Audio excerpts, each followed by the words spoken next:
Hey everybody, this is Edward Reyes coming to you from Russia, and wrapping up the weekend here. And I do want to cover some points here. Now, yesterday I went to the beach. I live in a beach city, so if you guys are familiar with Russia, you probably know which city I'm in. I'll just go ahead and say it now. I'm in Sochi. And I was talking to my fiance, and I said, "Hey, look, I'm having a difficult time coming up with a topic for the next video." And she's like, "Well, why don't you talk about females, about Russian females, and what is bad about them? Loja, bad." And I was like, "Okay, great. Well, why don't you tell me? You tell me, and then I'll go ahead and broadcast it." And she said that a lot of Russian girls are materialistic. So I'm going to talk about that. I'm also going to talk about the time when I suffered. Well, I'll tell you the result of what happened, but I ended up buying my girl the new iPhone. But I'll tell you the circumstances. You got to watch before you make any judgments. You got to listen to the video. I'm just putting this is like a teaser, okay? And by the way, she's in the background. And the next thing I'm gonna share with you is how to avoid getting getting suckered by by a female. Okay, so let's talk about whether Russian girls are materialistic. And I told her to elaborate, and she said that yeah, many girls they want nice things, expensive things.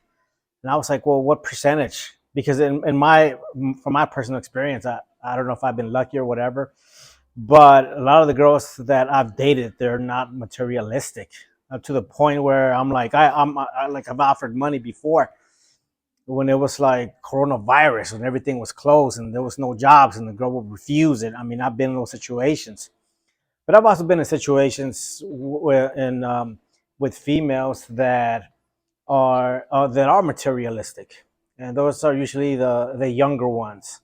So the bigger the age gap, and she's in front of me right now. She's trying to make me smile. All right, so I'm gonna just laugh. Uh oh. So yeah, I've been in situationships, I guess, with younger girls where there's like a huge age gap, and yeah, I've seen that. So I've experienced many things here in Russia. I've been here since 2017. Oh my goodness. Okay, okay. Don't mind me being distracted. She's trying to distract me, so she's doing a great job. She's doing a great job of distracting me. Okay, but let me continue. But I'll show you how to deal with those girls. How those girls in the third topic. So stay tuned. So I was like, well, what do you mean materialistic? And she was like, well, what percentage? She was like, maybe 80-20. Um, that could be true. She was telling me about a particular person that she knows, and this girl is dating. Yeah, I'm definitely getting distracted. She's dating a Russian guy, and they're long term. And the guy got her an iPhone, the newest version last year. And, those are expensive, especially here in Russia with the tariff. I mean, they're super expensive with the high taxes. Ooh, man. And this year she's like, well, I want the new one. I want the new version of the iPhone, which is the iPhone 15. And she was telling me that the girl was insisting, and I was like, wow. Yeah, so you find that, but that also goes towards. That's also true in the West. We right. It's the concept of hypergamy. That's a topic that I'm going to discuss. Whether you like it or not, whether you believe that that's a true concept or not. I mean, the statistics are out, and hypergamy seems to be an actual thing. Right? It's something we can't deny, and it's true. Yeah, like I said, it's true in the West. And I was thinking about this one song from the '80s from Madonna. It's called "Material Girl," and she says the boy with what does she say? What are some of the lyrics? The boy with the biggest cash is always Mr. Right, because we're living in a material world and she's a material girl. So I mean, that's just the way life is. right? So if you're watching this video, I want you to be the high value man because you have more options. Not to say that you can't get a girl without resources, but you definitely expand your horizon. Okay, so my fiance's trying to distract me. All right, so yeah, I've dated girls in the past that they wear like shoes, like regular ordinary shoes, like they have no name brand. I mean, I've seen that. I didn't think Russian girls were materialistic, but maybe right the way they kind of criticize each other. I don't know, but that's what she said. So I'm gonna show you guys how to deal with that. But I do want to get to to the story where I actually got my girl. I got her the new iPhone, and some of you guys are saying, "Man, how could you do that? Aren't you a simp?" Well, let me tell you what happened because, and especially if you ever want to come to Russia, you definitely want to watch this video uh, all the way through. So I actually suffered extreme and unusual hardships, right, on this particular occasion. And I'll tell you when it was. It was last year, December. And I remember she was my girlfriend at the time. We went to watch the Nutcracker, Tchaikovsky, the ballet. It was great, wonderful. That was on a Wednesday. The next day, we relaxed, we chilled, and then on Friday morning, because at that time she was moving in to my apartment, and she left in the morning. I woke up. Well, she wasn't there. I went back to sleep, and then like around 10:30 in the morning, I just hear like a knock, and I'm like, "The hell? Is this real?" And then as I was waking up, I just heard like the pounding on my door, and I was like, "They're knocking on my door. Who could it be at this time? And why are they knocking so hard?" Apparently, I was asleep. They were knocking for a while. So, half asleep, I go to the door and I open the door, and I saw like at least 15 people there. It could have been more. I don't know. And I saw policemen. I saw Russian soldiers.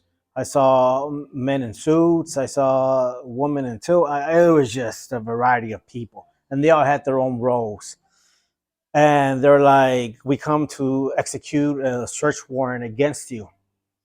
And I'm like, I, I had my NASA shoes, my NASA tapachki. I'll show them. I had these right here.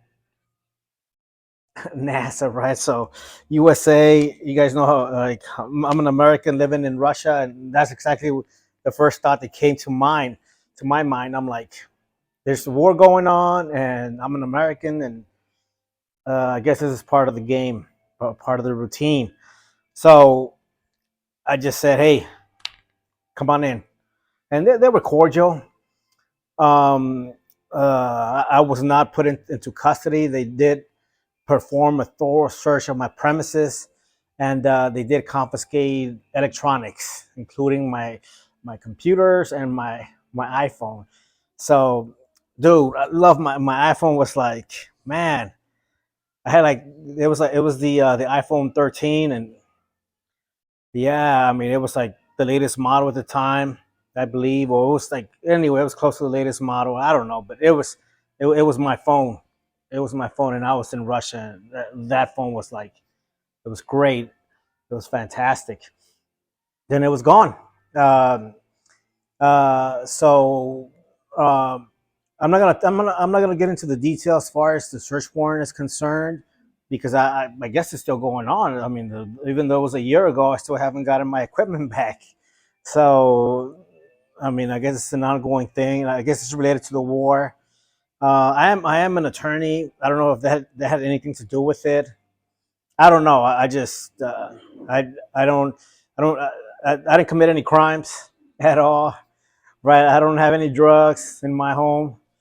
Right. This was in Siberia. I'm in Sochi now. But that happened. So, dude, I needed to work. I needed a phone, and my fiance was like, "Well, use my phone," and it was like I would say it was like at least 8 years old, and I did managed to use WhatsApp on it. I remember that. But the apps were just very limited. And I said, hey, look, I need a phone. I'll buy you the new iPhone, which I guess at that time was the iPhone 14. And she was like, no, I don't want the phone. She's like, I don't want the phone. And I was like, well, what am I gonna do? And I do remember one of my friends did let me borrow a phone for a while, but then that was just temporary. So I'm like, well, I need the phone. I'm gonna get I gotta get the new iPhone. Or I mean, I could have gotten like an old version, but I mean, if I'm gonna buy something, I just go for the latest. So then, since my girlfriend at the time, who was not my fiance, she did not want the iPhone. I said, hey, look, I got an idea. I said, let's play beer pong, and I guess I'm okay at playing beer pong. And Russians don't play beer pong. That's something they play other games like Durak. I gotta show you guys how to play that game, Durak. It's a card game. They love playing that. But as far as beer pong, they don't play that. And that day, I said, look, if you beat me at beer pong, I'll buy you the iPhone. The iPhone. She's like, it's not necessary, but let's go ahead and play anyway. So we played, and she ended up beating me, which is fine with me. And I got her the phone. Again, that was under extreme and unusual hardship, right, under those circumstances, because I literally needed a phone to work because I work remotely. And yeah, so I remember that time, and under those conditions, she accepted the phone. So I took her phone, which was like an earlier model, the iPhone X, and I bought her the new phone, so that worked out well. But she asked me too, like if I think she's materialistic, and I said, well, you never asked me for anything, which she hasn't. So that's how I know that she's not just with me for my resources, but there's more to it than that. So that's the second point. And yeah, so whatever I said about the Russian government, it is time of war, so I do understand that they had to conduct certain searches. And me as a person, the way that I dress, I dress very professional. I don't know. I guess when I used to be a school teacher too, I would dress with ties, and because I've always heard that you want to dress like you want to, not in your current situation, but where you want to go. So I've always seen myself being and having a profession where I wear a coat and I wear a tie, right, and a jacket. So, and that's what I do now. I'm an immigration attorney. So if you need a K-1 visa, holla. That's my commercial. Okay, let's go now to the third point. How do you what can you use? What methods can you use so that you will not get suckered by a woman? Because that happens too, right? You might be a person that lives overseas, and you might be talking to someone, to a girl from a different country, not necessarily Russia, right? But the girls use different strategies to like get your money. So you want to be very careful. So I'm gonna share with you some tips that I've learned, because you want to vent the girl. You want to, yeah, see where she's at, and you want to determine if if there's genuine interest on her part, or if she's just using you, because you might think that you're entering into a bona fide relationship, but she might think otherwise. So here's a great tip here. If she says, hey, it's New Year's coming. By the way, in Russia, they don't celebrate Christmas like December 25th. They celebrate like on November 1st. That's like the big holiday, and they exchange gifts. And of course, if you're dating someone from a different country, and then Christmas might be appropriate for a gift. It's happening. Okay, it's that time of giving season. But if it's time of giving, then what's the inverse of that? It's the time to receive, right? So that's what you want to do. You want to identify that there's such a thing as a person that's a giver, and a person that just wants to receive. So once you're able to conceptualize that, and then it's easy to determine, right, your extent of involvement, how far you want to get involved. So if a girl says, hey, for example, I need a new phone or I need new AirPods, whatever, and then you have to think about, well, first I would suggest that you just don't give out your money to someone overseas. No, don't do that. Don't simp out like that. Don't simp out like that because that ruins it for the rest of the men out there. Okay, and that's why I like making these videos because I want you to be a high level man. Those days of simping, I mean, we're living in times in the United States where there are many simps, and I think that's a cruel word to use. But there's a lot of lonely men. There's men that just aren't. They don't have. They're not in a relationship. They're not looking. So it's definitely a crisis. And along those lines, there's going to be people who are going to take advantage of men, and they're going to give you. Other men are going to give you false information. Women are gonna play you. So I don't want you to get played. I don't want you to get played like that. Me, I don't ask anything of you. Just watch my videos, and that's it. That's it. If you want, yeah, that's it. Um, oh, my fiance is gonna try to distract me again. She's great at distracting me. She's great. I'm not gonna lie. Почему ты не хочу смотреть my друзья? Ты хочешь? Ah, see, now she's backing away.